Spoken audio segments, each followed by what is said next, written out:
ओम नमः शिवाय। आज मैं बात करने वाली हूँ करवा चौथ के बारे में। करवा चौथ का व्रत निकट है, यानी कि आने ही वाला है। करवा चौथ का व्रत इस बार 13 अक्टूबर को है, यानी कि थर्सडे को है। तो आज आपको मैं करवा चौथ के व्रत की पूरी विधि, यानी कि करवा चौथ का व्रत कैसे शुरू करें, करवा चौथ के व्रत में चंद्रमा को अर्घ कैसे दें, कैसे पति की पूजा करें, आपको मैं आज करवा चौथ के व्रत की पूरी विधि बताने वाली हूँ।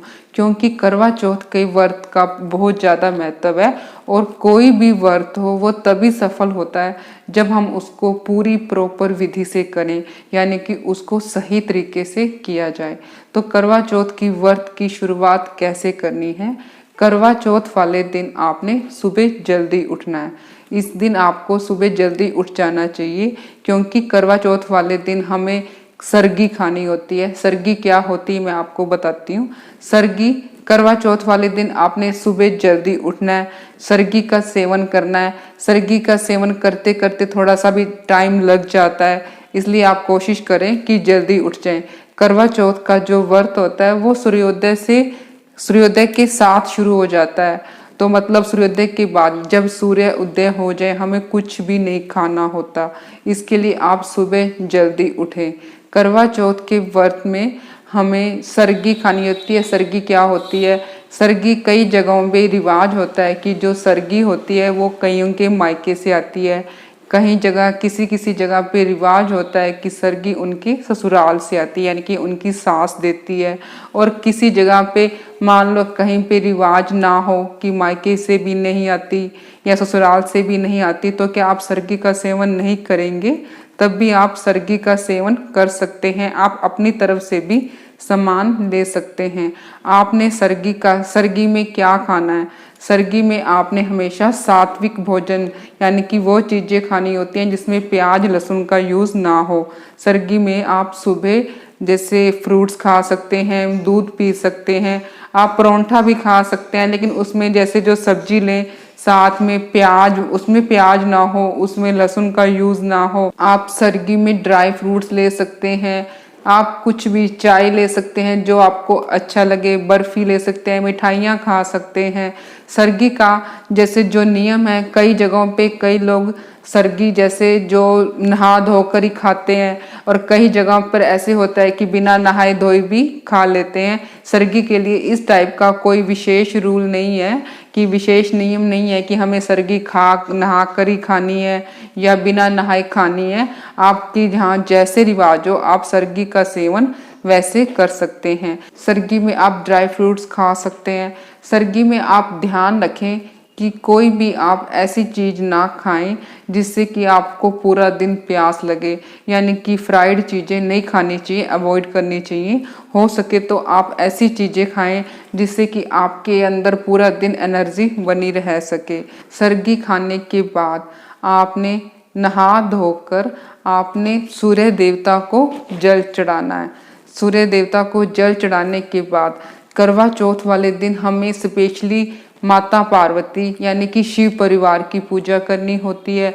करवा माता की पूजा करनी होती है और पूजा करनी होती है चंद्र देवता की। चंद्र देवता की पूजा करने के बाद पूजा करनी होती है अपने हस्बैंड की, यानी कि जिनके लिए हम ये व्रत करते हैं। करवा चौथ का व्रत स्पेशली हस्बैंड के लिए ही किया जाता है, यानी कि आप अपने हस्बैंड की लंबी आयु के लिए इस व्रत में कामना करते हैं, ताकि इस व्रत में आप मांगते हैं कि हे करवा माता कि वो आपके सुहाग को लंबी उम्र दे, आपको सदा सुहागन बनाए रखें। कुंवारी लड़कियां भी इस व्रत को अपने मन चाहे पति को पाने के लिए इस व्रत को रख सकती हैं।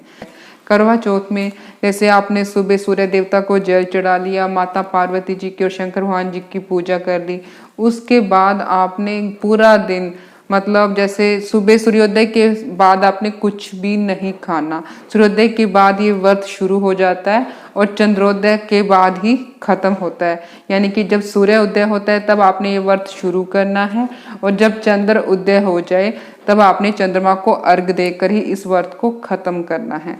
जैसे आपने पूजा कर ली उसके बाद आपने पूरा दिन निर्जल रहना है, यानी कि ना तो आपने पानी पीना है और ना ही आपने कुछ खाना है। इस बीच आपने क्या क्या करना है। करवा चौथ में जैसे शाम के समय पूजा की जाती है, 3 से 4 बजे के बीच में इसकी कथा सुनी जाती है। करवा चौथ की स्पेशल तैयारी के लिए आपको एक दिन पहले ही जैसे करवे बाजार से लेकर आने हैं। करवा चौथ में जैसे स्पेशली यही पूछा जाता है कि क्या हम पहले वाला करवा यूज़ कर सकते हैं। अगर आप किसी धातु का यानी कि स्टील का या पीतल का करवा यूज़ कर रहे हैं तो आप पहले वाला करवा यूज़ कर सकते हैं। लेकिन अगर आप मिट्टी का करवा यूज़ कर रहे हैं तो मिट्टी की कोई भी चीज़ यानी कि चाहे करवा हो चाहे दीपक हो वो रीयूज़ नहीं की जाती, यानी हम उसको दोबारा यूज़ नहीं कर सकते। करवा चौथ में यूज़ की जाने वाली छलनी का भी आप दोबारा यूज़ कर सकते हैं, लेकिन ध्यान रखें करवा चौथ में आप जो कुछ भी यूज़ करें वो ज़रा सा भी टूटा हुआ ना हो, यानी कि टूटी हुई चीज़ों का करवा चौथ में यूज़ बिल्कुल भी नहीं करना। करवा चौथ की कथा सुनते टाइम कई जगह पे 2 करवे रखे जाते हैं और कई जगह पे 1 रखे जाता है। अगर आप अकेली पूजा कर रहे हैं यानी कि आप अपने घर में ही हैं और आपके साथ कोई करवा की पूजा नहीं कर रहा तो आपको 2 करवे रखने हैं। इसका मतलब क्या है, एक करवा जैसे आपने अपने लिए रख लिया, दूसरा करवा वो माता पार्वती जी के नाम का होता है, यानी कि माता पार्वती जी भी आपके साथ पूजा कर रही हैं।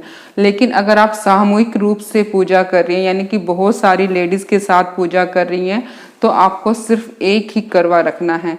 करवे की थाली में आपने क्या रखना है, करवे की थाली में आपने फ्रूट्स रखने हैं, मिठाइयाँ रखनी हैं और वो रखना है जो चीज़ आपने सास को देनी है यानी कि अपनी मदर इन लॉ को देनी है।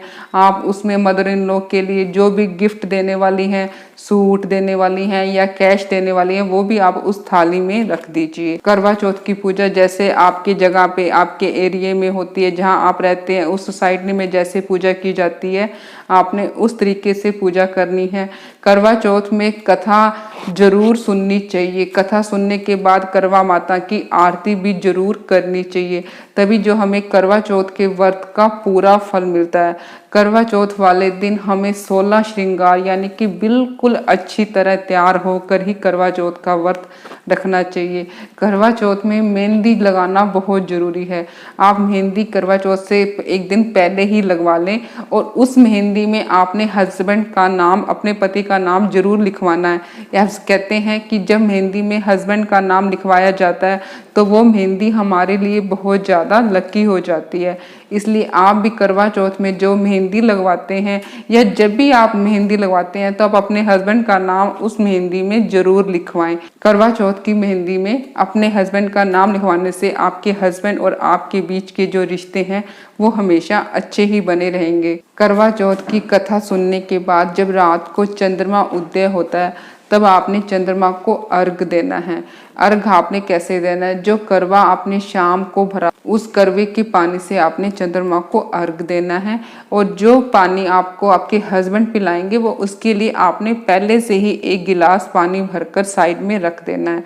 करवा चौथ में जैसे जब पूजा कर रहे हैं चंद्रमा की, आपने सबसे पहले चंद्रमा को अर्घ दो, उसके बाद आपने चंद्रमा की आरती उतारनी है, उसके बाद आपने चंद्रमा को छलनी से देखना है, उसके बाद हस्बैंड आपको, जो आपके पति हैं, वो आपको अपने हाथों से पानी पिलाएंगे और आपको पानी पीने, जैसे हस्बैंड से आपने पानी पी लिया उनके हाथों से, उसके बाद आपने सबसे पहले कोई मिठाई खानी है, वो भी आपने हस्बैंड के हाथों से ही खानी है। कई मेरी बहनें ऐसी हैं जिनके पति उस समय उनके साथ नहीं होते, वो शहर से बाहर होते हैं, तो वो अपने इस व्रत को कैसे करें। तो आजकल जैसे आप वीडियो में ऑनलाइन भी आप अपने हस्बैंड का चेहरा देखकर इस व्रत को तोड़ सकती हैं, लेकिन इस व्रत को रखना बहुत ज़रूरी होता है। इस व्रत को रखते हुए, चंद्रमा की पूजा करते हुए आप उनसे अपने हस्बैंड की लंबी आयु की कामना करें। इस व्रत को पूरे विधि विधान से करें, पूरी श्रद्धा से करें, ताकि करवा माता आपके हस्बैंड की लंबी उम्र करें और आपको सदा सुहागन बनाए रखें। सभी मेरी बहनों को करवा चौथ की हार्दिक बधाई। अगर आपको मेरी वीडियोस अच्छी लगती हैं तो प्लीज़ मेरे चैनल को सब्सक्राइब करें, लाइक करें और शेयर करें।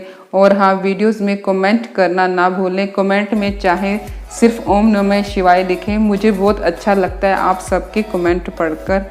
ओम नमः शिवाय।